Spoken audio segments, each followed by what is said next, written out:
Hello everybody, Jamie the Board Game Man, and today we're looking at a game from the year 2016 by Kosmos Games. It is a 2 to 4 player, ages 10 and up, takes about 40 or so minutes to play. It is called Imhotep.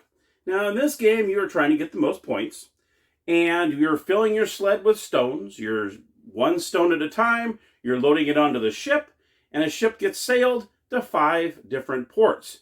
You're either building a pyramid, obelisks, you've got a burial chamber, and so on, and it's a lot of fun. And depending on where your blocks are determines how many points you get. But the kicker is you can start loading up a boat thinking, okay, I'm going to go down to this area, this port over here. Someone else can go, oh, I'm going to sail your boat over here, and completely change what your plans were. So it is a lot of gotcha in this game. So if you can stand the gotcha part of it, it is a great game. All right, so let's head on over to the gamers table, where I'm going to show you how to play Imhotep.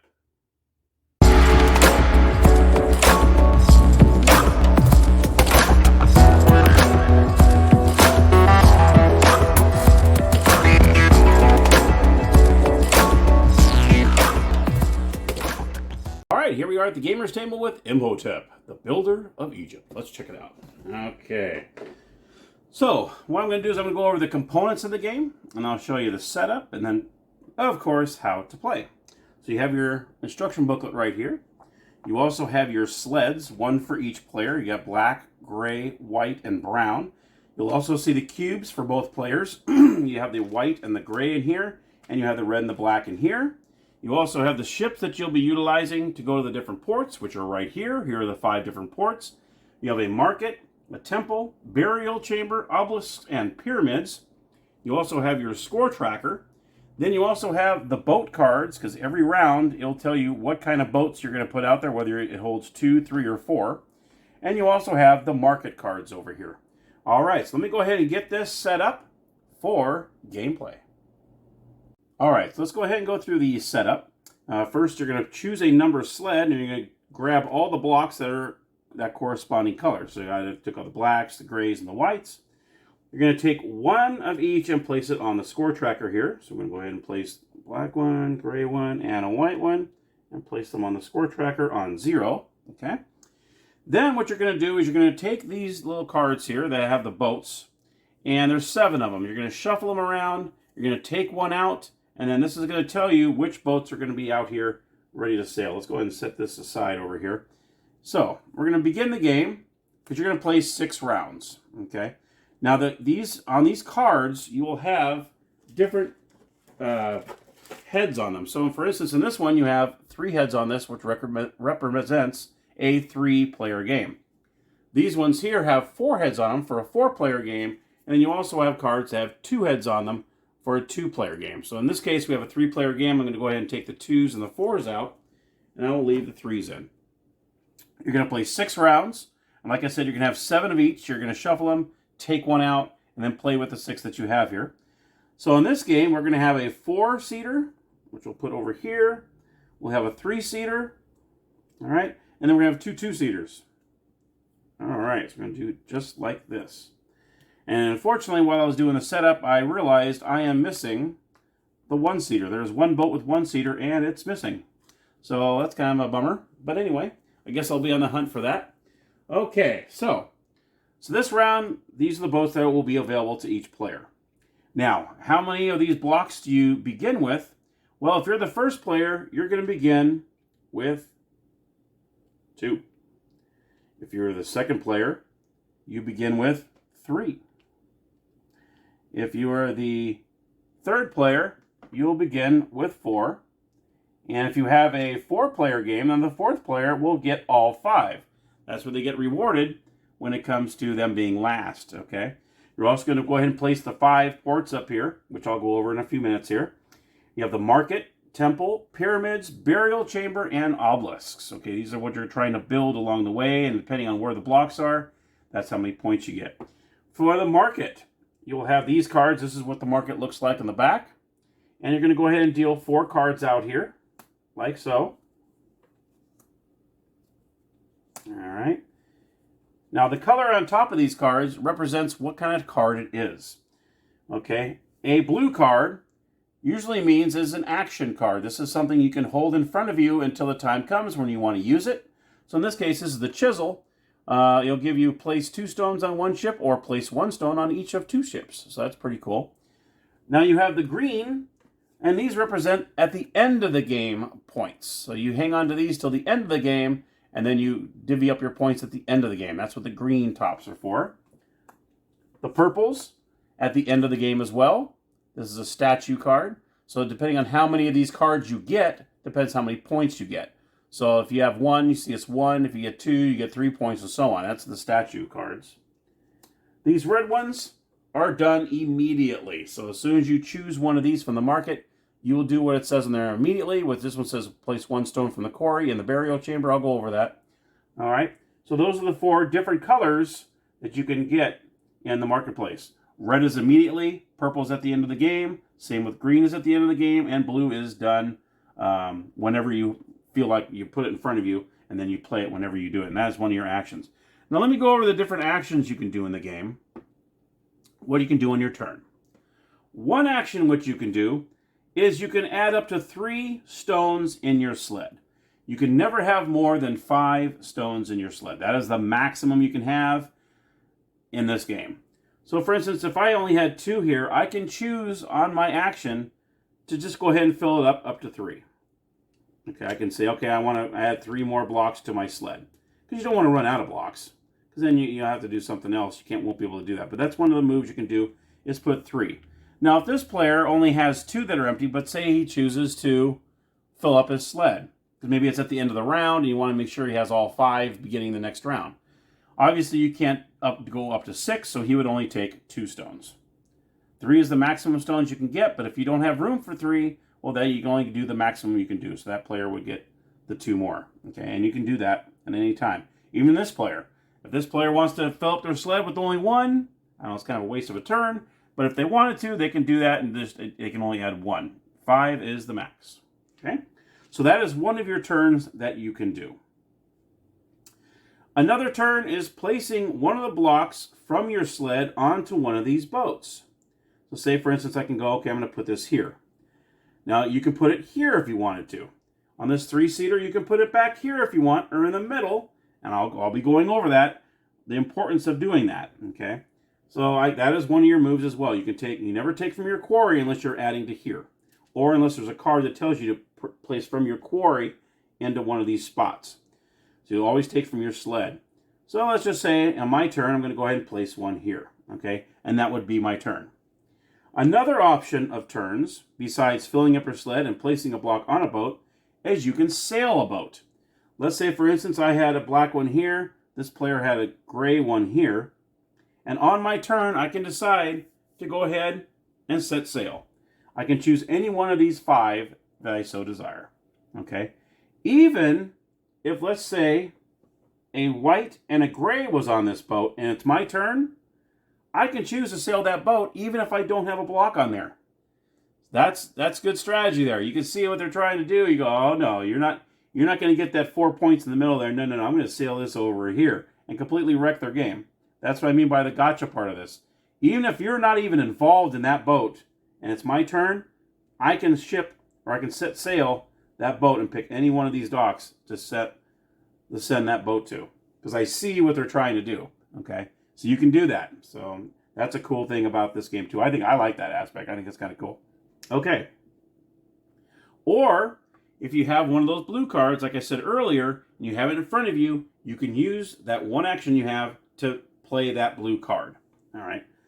All right, so here we go. Now on your turn, if you set sail over here and you grab an immediately card, obviously you're going to play that card immediately. So technically, I guess you kind of have 2 turns if you have a red card that you grab from the market. Okay.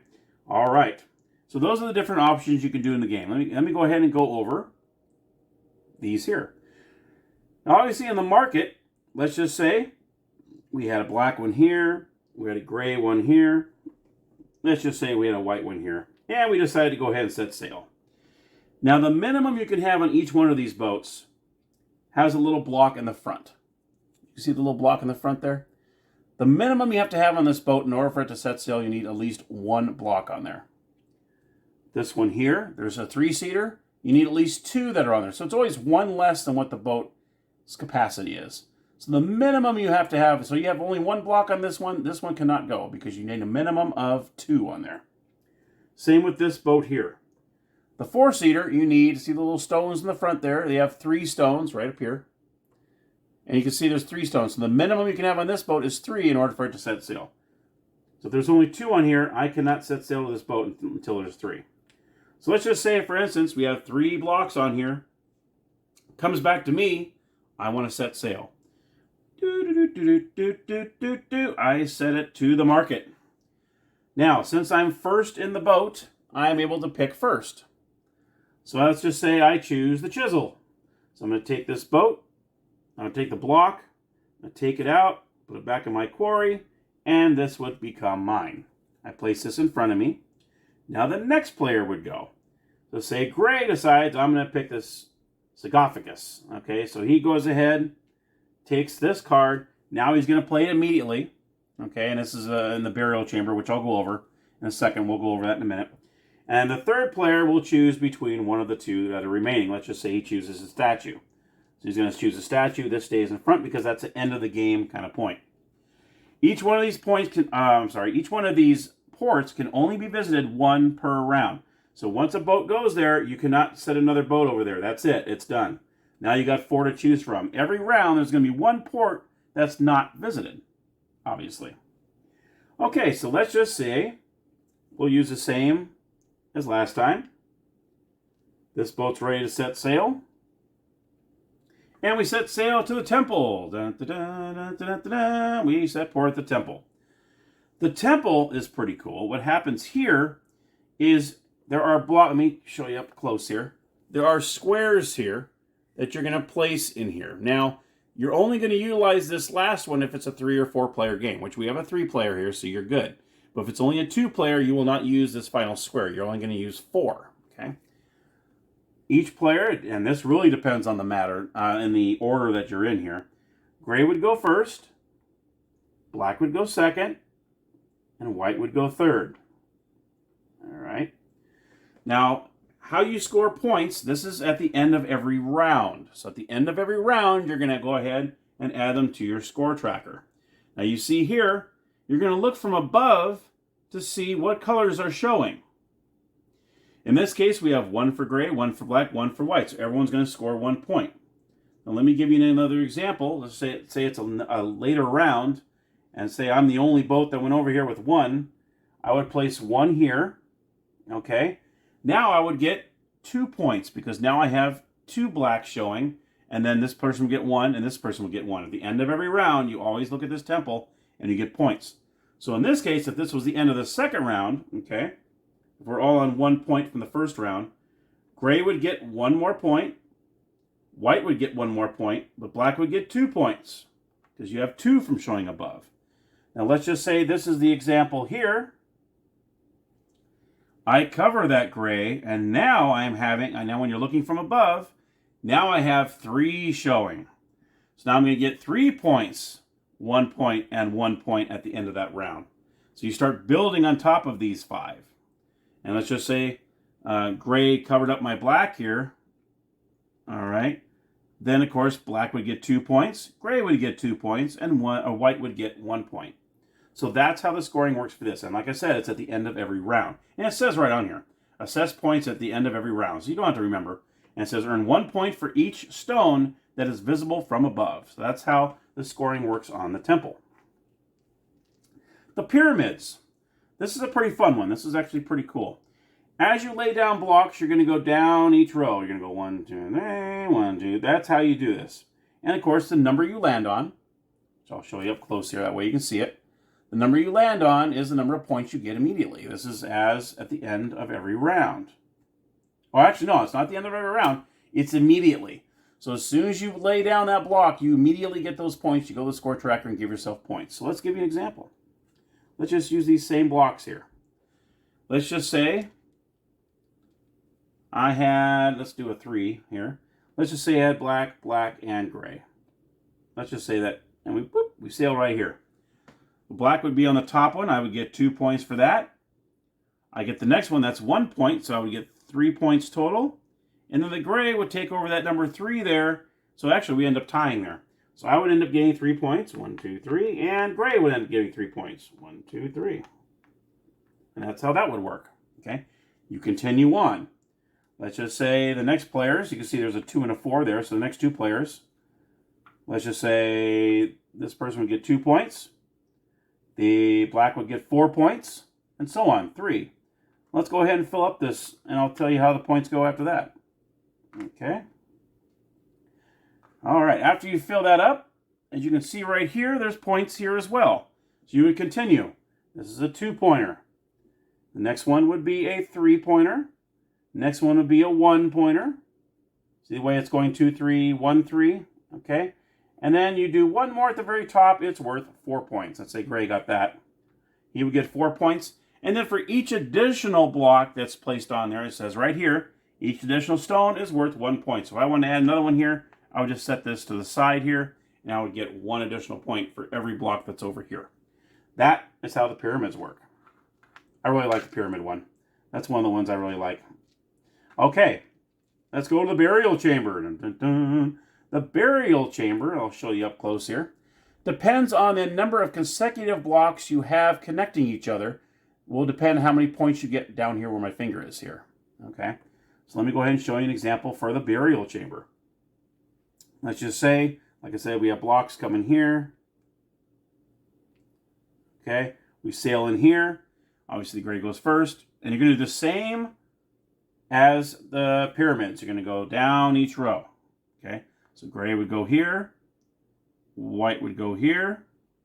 And gray would go here. Now, this is something that is calculated at the end of the game. This is not something that's every round. This is at the end of the game, okay? So for right now, you're just stacking blocks there for right now until the end of the game. Okay, now let's just say the second round came along and gray went here. Okay, let's say white went here. Black went here. Let's just say it was a 4th vote, or one that had 4 cubes on it. And let's just say right here. Okay, so this is going to get a good example here. Let's just say it's, of course, there'll probably be more. You never know how many blocks are going to be each port. I mean, there might not be hardly any. There might be a lot here. You never know how gameplay works in this. Because like I said, every port is not visited every round. Let's just say this is the end of the game. Okay, and you're going to look to see how many blocks in consecutive you have. Gray has 3 in a row here. They are connected. Now, if this was something like this, this would not, if it's diagonal, but it's not connected, that would not count. Okay? So in this case, we have 3 in a row. So I would look here, 3 times is 6. I would get 6 points for these 3 in a row. I also have 1 by itself here, so I would get 1 point. So you get a total, gray would get a total of 7 points, and you'd add it to your score tracker. The white player has 2 that are connected, so you'd get 3 points. And they don't have any more whites, so you don't worry about that. Black only has 1, you would get 1 point. But if you keep connecting, let's just say white went here, and then gray went here, and then gray went down like this. Let's just say black went like this, and black kind of went like this, okay?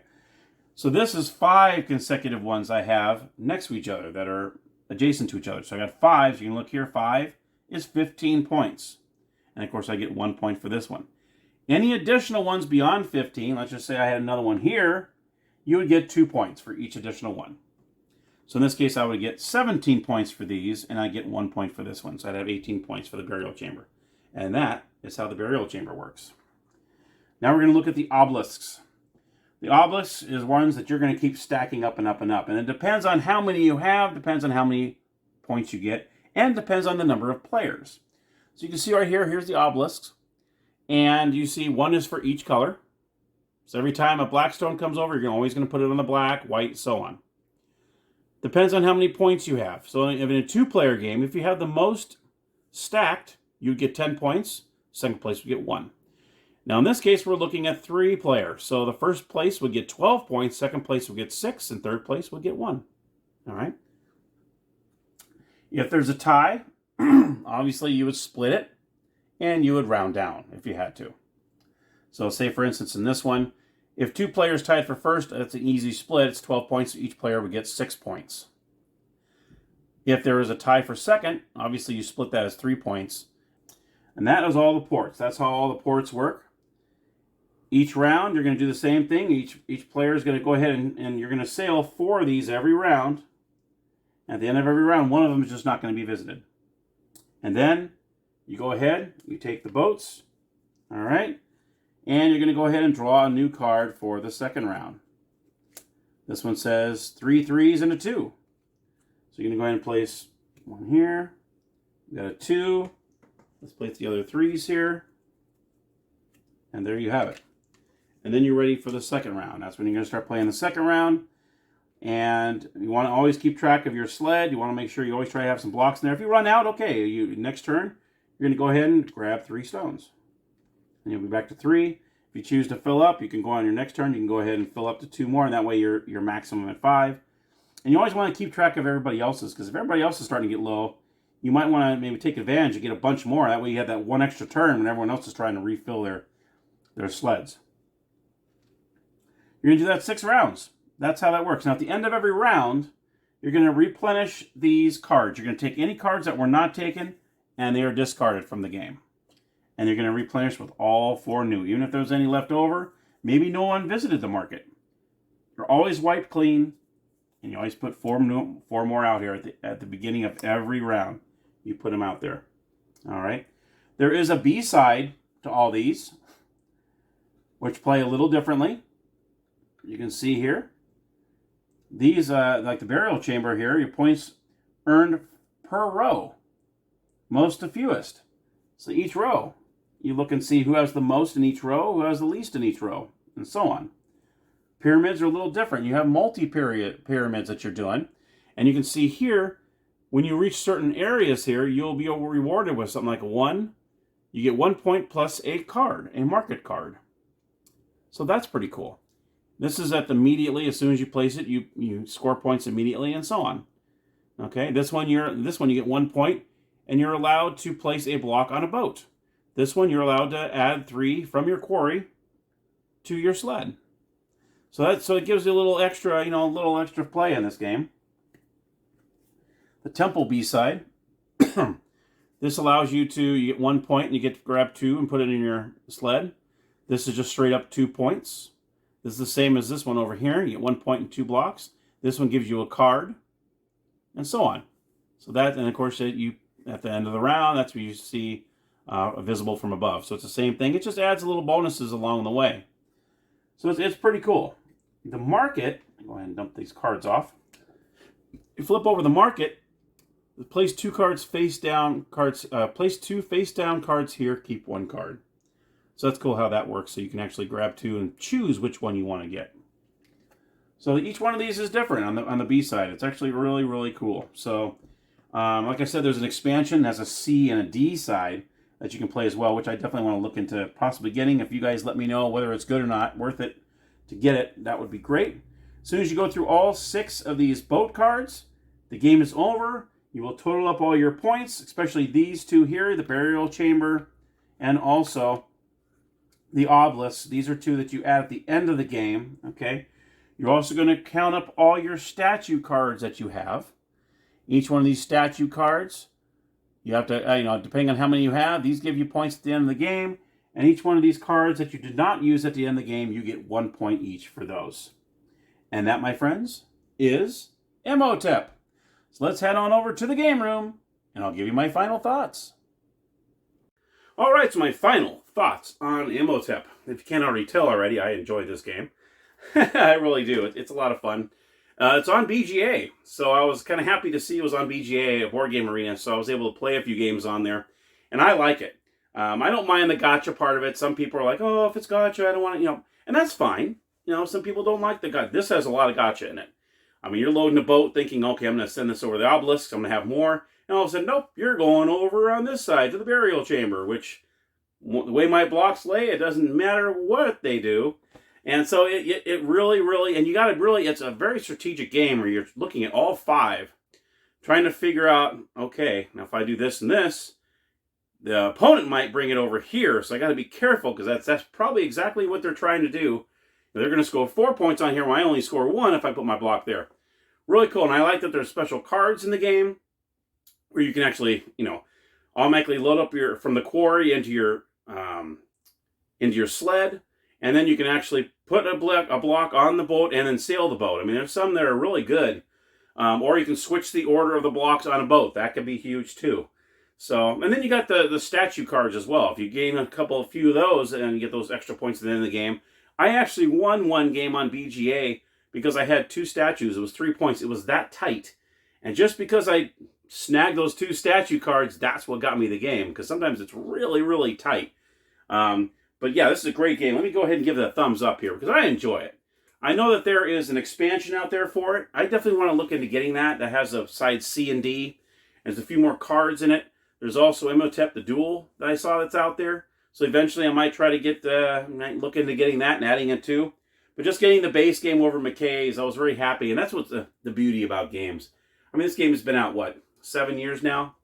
And someone played it, and then they said, okay, we're done playing it. Let's bring it over to McKay's and have someone else enjoy it. And that's what happened. Went down there, found it, used the rest of the credits that I had, and I'm very happy I have it. It's an excellent condition, great condition, and I like it. It's a lot of fun, and it's a bonus when it's on BGA as well, but I do want to play this in person. I have not played it in person yet, but I have played, I think, about 10 games or so on BGA, so I understand it enough. And there's some games I've won, and there's a few games where I lost badly. I mean, there's some people on there that really know how to play this game. I'm like, holy cow. But that's how you learn. Losing is how you learn to get better, and that's the most important part in all these games. Some games you might not play that well, and that's okay. Because the more you lose, the better chances of you winning later on down the road, because then you figure out, that person did that. Okay. That's a pretty good strategic move. And then you just kind of incorporate that in your play. And sometimes it works, sometimes it doesn't. Wonderful. So anyhow, well, that is my review of Imhotep. Let me know if you have the game. Let me know if you have the expansion too. That has C and D and then the Duel. Let me know how those play, whether it's worth me going to get them. Because I think I think I've watched one video or two that have the both of them. And they seem pretty intriguing. I'm interested. But just let me know. Guide me the right way. And I know you will. So, all right. Well, thank you so much for watching. Appreciate your support. And until next time, happy gaming.